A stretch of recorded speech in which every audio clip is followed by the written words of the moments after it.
好，嘿，大家好，歡迎嚟到 HSS 教育頻道。我係 Fira，今日嘅主持人 Stephanie 係 HSS 嘅創辦人。你好，李教授。你好，張小姐。係啊，今日我哋咧就會講翻咧關於咧副學士啦，就係可以點樣入去嘅。咁咧，我想問啊，咁如果一啲高中生啦、大學佢哋想入大學嘅時候，如果佢唔夠分啦嘅時候咧，咁其實佢哋可以點樣做咧？副學士嘅申請咧就有別於直接申請大學嘅。因為就算香港嘅大學咧，去要求國內嘅高考成績咧都相當之高嘅，都可能接近520。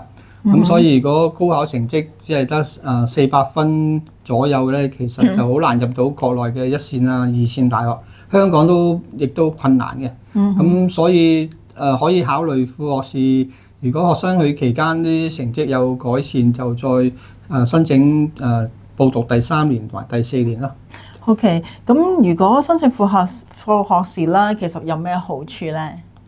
佢個好處就係好多學生咧，佢其實一入大學都其實未知道自己個潛力喺邊度嘅。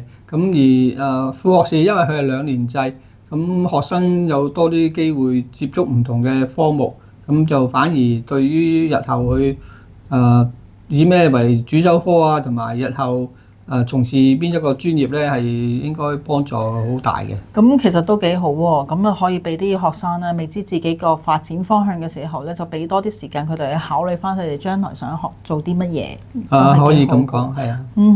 咁如果係譬如啦，我入咗呢個副學士嘅時候，係咪其實一定就可以入到佢哋本身嘅大學咧？就好視乎佢期間嘅成績啦，因為一般嚟講要求都係好高嘅。